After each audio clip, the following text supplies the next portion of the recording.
Hey everyone, Scott here to discuss Star Wars Episode 1, The Phantom Menace, starring Liam Neeson, Ewan McGregor, Natalie Portman, Jake Lloyd, Ian McDiarmid, Pernilla August, Samuel L. Jackson, and Ahmed Best, and directed by George Lucas. Okie day!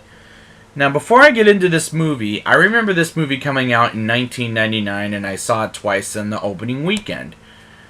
And what did I think of it? I seen this movie quite a few times when I was smaller, but what did I think of it now? Let's get into it. This movie opens with Qui-Gon Jinn, played by Liam Neeson, and Obi-Wan Kenobi, played by Ewan McGregor, go to a donut ship with a donut hole in the middle. Like, really? What is that? The blockade donut? Qui-Gon Jinn is a character who I do not know why he's in this movie. I mean, it's absolutely unnecessary to add him in this movie. Just like some of the other characters, like Watto, or who else? I can't remember everyone off the top of my head. Or Padme, which I'll get to later on.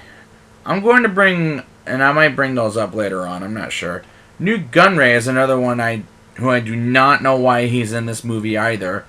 Like, he's in all the prequels, but not the original trilogy. Like, why is George Lucas adding all this unnecessary characters and all this unnecessary CGI? Like, really?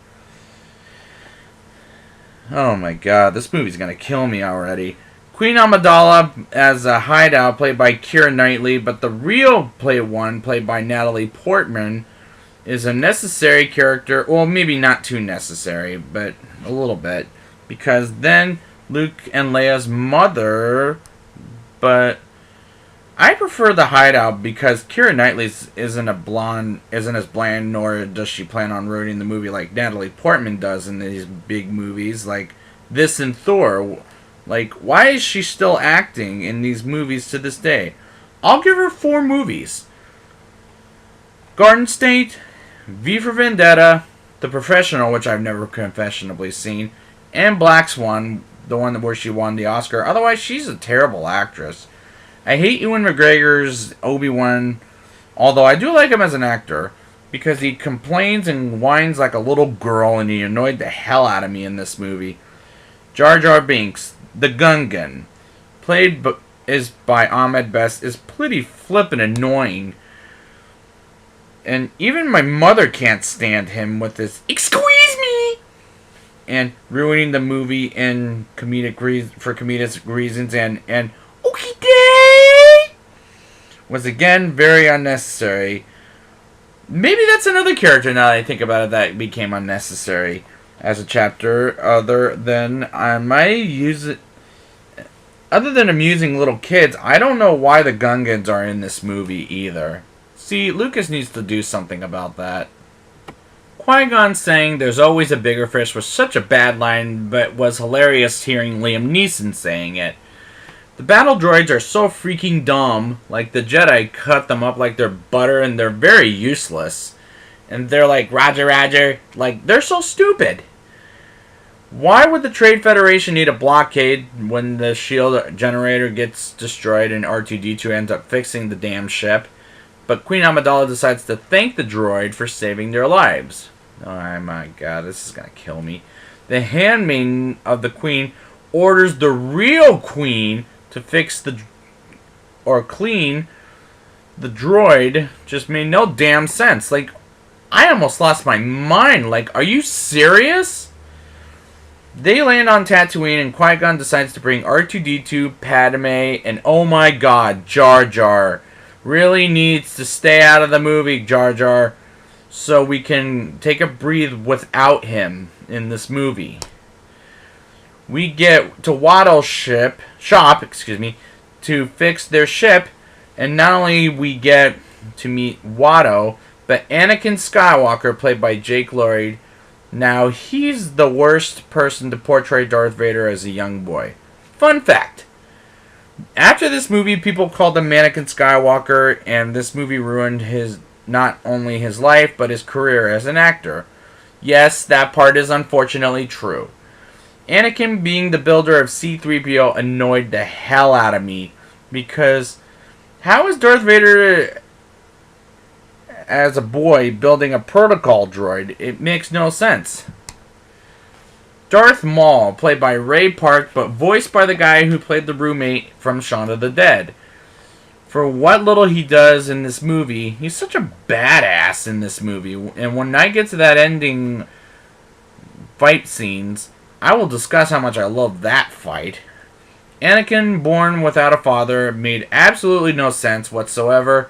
I mean, how can Shmi Skywalker getting pregnant out of the blue without a man just made no sense? The pod race was a very intense sequence with some humor in it. For example, one space creature screams like, "Ah!" and then boom! Gets hit by those rocks. That was funny. That made me laugh super hard. It gets me every time. But a lot of crashes made by Sebulba mostly, and I've got to hand it to Lucas. It was a very intense sequence. Anakin is freed by Qui-Gon because he made the deal with Watto earlier in the film before the pod race. Was an uplifting but depressing scene because he is leaving his mom forever to become a Jedi. But honestly, I don't really care. I don't really care for any of these characters. Planet number 3, Coruscant, is a very pretty planet, but very stinking boring. We get to Ian McDiarmid's Palpatine and Terrence Stamps' Chancellor Valorum, and Queen Amidala voting no confidence in Chancellor Valorum because of new Gunray is involved invading Naboo, her home planet, which leads to Palpatine winning the role of Chancellor. Like, his plot succeeded, except the movie's plot, which is the invasion of Naboo. I was bored out of my freaking mind. Midi-chlorians ruined this prequel trilogy. Not only the Star Wars series, not only the prequel trilogy, but this entire Star Wars series.